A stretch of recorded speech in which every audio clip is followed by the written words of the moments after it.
Hey everyone, in today's video we're breaking down the showdown between the Surface Pro 10 and Surface Pro 11, two of the hottest 2-in-1 laptops of 2025.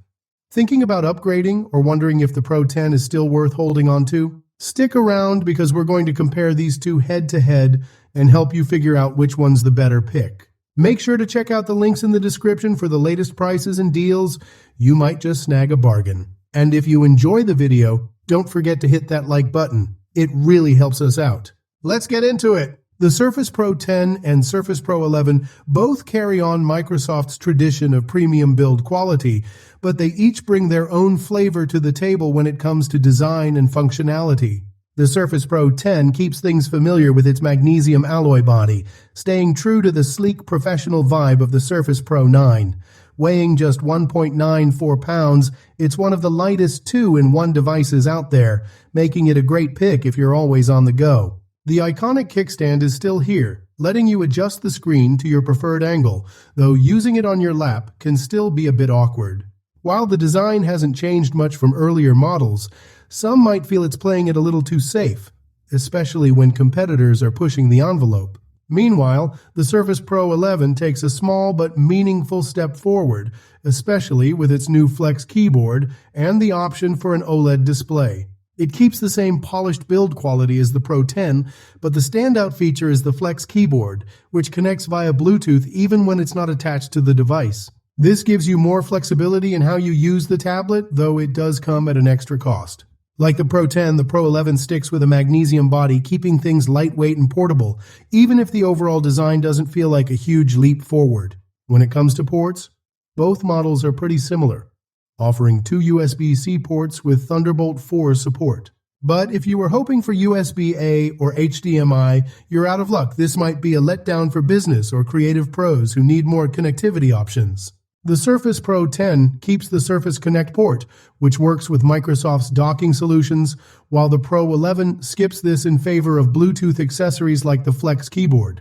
It's a trade-off that might make you think twice depending on how you plan to use the device. Both pack impressive displays, but they cater to slightly different needs.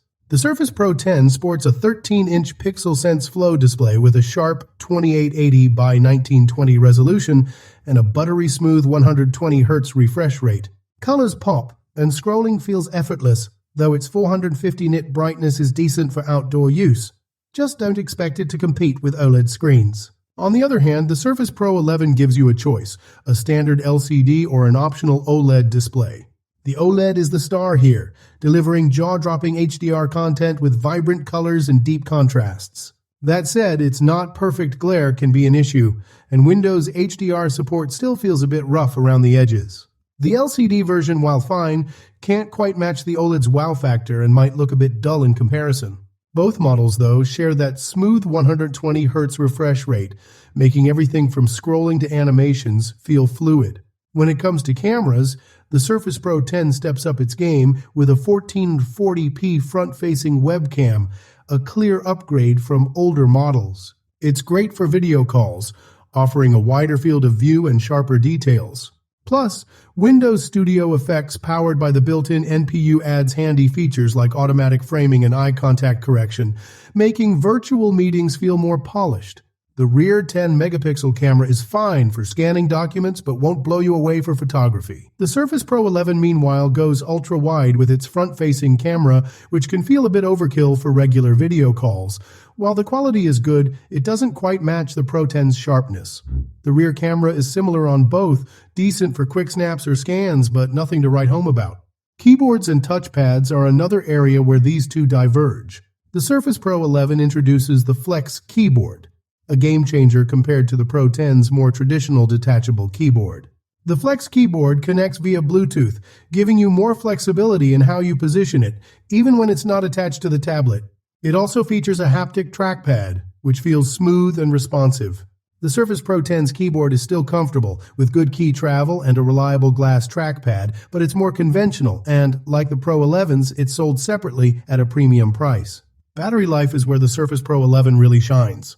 The Pro 10 holds its own with around 12 hours on the PC Mark 10 Modern Office benchmark, which should get you through a full workday. But the Pro 11, powered by the efficient Snapdragon X processor, takes things to the next level, easily lasting all day and outperforming the Pro 10 and other Intel-based Surface models. If battery life is a top priority, the Pro 11 has a clear edge. When it comes to processing power, both take different paths, each with its own strengths and weaknesses. The Surface Pro 10 is powered by Intel's Core Ultra 1-35U processor, which gives it a nice performance bump compared to its predecessor. For everyday tasks like multitasking, browsing, or light creative work, it's more than capable, and the Intel Arc integrated graphics help it handle basic photo or video editing without breaking a sweat. But if you're pushing it with heavier workloads like 4K video editing or 3D rendering, it starts to show its limits. Without a dedicated graphics card, it's not the best choice for serious content creation or gaming, though it's perfectly fine for more casual use. The Surface Pro 11, on the other hand, runs on Qualcomm's Snapdragon X series chips, which are all about efficiency and battery life. The Snapdragon X Plus and X Elite processors are a big step up from earlier ARM-based models, making the Pro 11 surprisingly snappy for everyday tasks and lighter workloads. But there's a catch: app compatibility. While many apps run smoothly, some x86 programs, especially older or graphics-heavy ones, can be hit or miss. You might run into issues where certain software struggles to perform or just won't launch at all. For basic photo editing, the Pro 11 holds up fine, but it's not cut out for heavy-duty 4K video editing or advanced creative projects. Gaming is another area where it falls short. Casual games? No problem. But if you're looking to play modern AAA titles, you'll likely have to dial down the settings and deal with some performance hiccups. Both devices are solid for their intended audiences, whether that's productivity-focused users or those who value portability and battery life. But if you're after a machine that can handle heavy editing or gaming, neither the Pro 10 nor the Pro 11 is going to be your go-to. They're more about balance than brute strength. So, which one should you buy in 2025? If you value efficiency, battery life, and portability, the Surface Pro 11 takes the win. But if you need more processing power for tasks like light editing, the Pro 10 is your best bet.